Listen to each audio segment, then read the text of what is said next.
Hi there, my name is Ewan Nicholson. Welcome to my YouTube channel, Remembering Love. Today we're going to be looking at the subject of should we be raging against the dying of the light? Now, to look at this, let me first recite where this famous line comes from, which is a Dylan Thomas poem. Do not go gentle into that good night. Old age should burn and rage at the close of day. Rage, rage against the dying of the light. Though wise men at their end know the dark is right, because their words had forked and no lightning, they do not go gentle into that good night. So this is a very famous poem. It's used a lot in movies and popular literature. And look, and I get the basic essence of it, which is when facing adversity or difficulty or defeat or failure, keep fighting, don't give up, keep pushing through. So it kind of expresses this sentiment of really just not giving up. And often that's what it's used for or how it's referenced in many ways. But I'd like to ask the question of, first of all, what is the dying of the light? And should we rage against it? And to me, there are two dying lights that we're currently facing right now. The first is the dying light of human civilization and the human species. If we look at everything that's going on now and all the data, all the information, all the science is pointing towards imminent civilization collapse, not within hundreds of years, but really within decades. And what this is going to mean is the Earth becomes uninhabitable. And this is really what's in front of us. And this is about the dying of the light of humanity. And within this, there is good news and there is bad news. Now, the good news is we have 10 years to turn things around in such a way that the Earth doesn't become a dystopian hellscape. That's the good news. The bad news is we were told this about 30 to 40 years ago.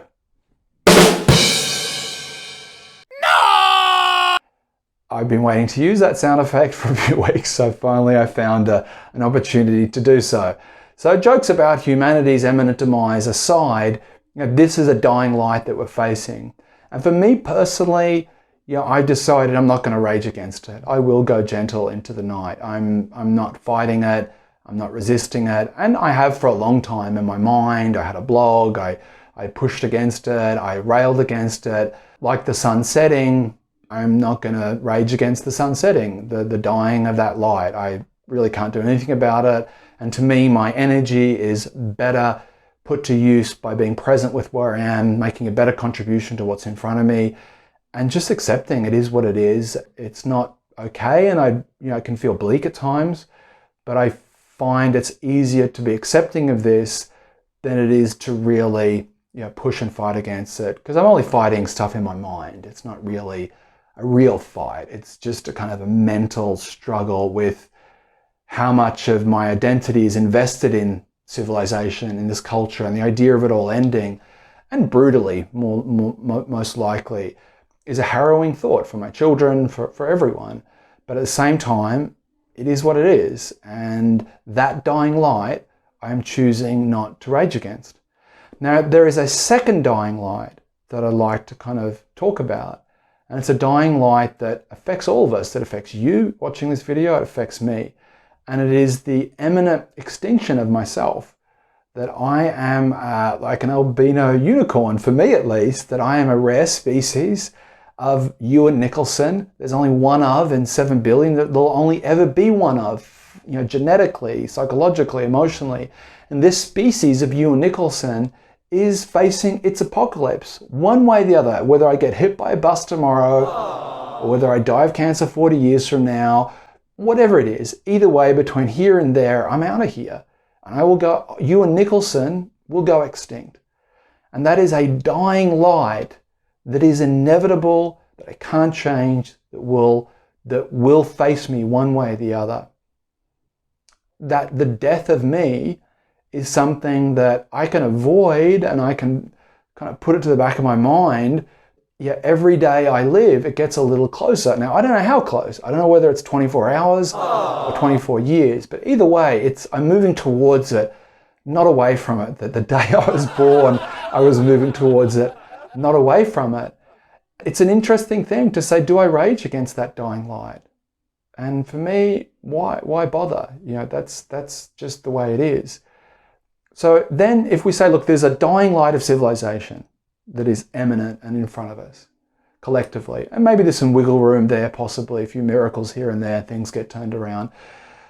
The extinction of me, that there is no wiggle room. There is no possible kind of escape hatch out of that one. Faced with these two dying lights, there's an interesting question of, is there a light that doesn't die? And for a light not to die, it has to be unborn. A light that has never been born is a light that never dies. In the famous song of the Bangles, Is this burning an eternal flame? Is there such a thing? Now, I can't say to you definitively, there is, and it's God, or it's this, or it's that. But what I can tell you is that I have had glimpses of that undying light, that eternal light or flame. And they're brief, they're momentary. For the briefness that they hold, they condense so much power and so much insight. It's like just a teaspoon of it, you know, you could live off the rest of your life. And I get enormous hope from that, an enormous refuge from that feeling and that sense of connection. So as I face my own dying light, and most likely the dying light of civilization, you know, I can fall back into that. I can anchor myself into that. And when I do so, when I'm more connected to that light that never dies, and I feel it, and I get a sense of its presence and its stillness, it enables me to be a better father, a better husband, a better friend. It enables me to be more positive and more encouraging. I feel less fear, I feel less anxiety, my trauma, you know, all the stuff that I deal with, that everyone deals with. It does alter that, it does shift it in some kind of way. So I encourage you, if you've had an experience of it, try deepen it. If you haven't, try look for it, because it's there. It's there in all of us, it's there in everything, and it seeks us. It's not just us seeking it, it seeks us as well. And if we're open to it and receptive to it, it has a way of finding a place inside of us that we can feel and experience it. So look, I hope this all makes sense and is helpful and it's interesting.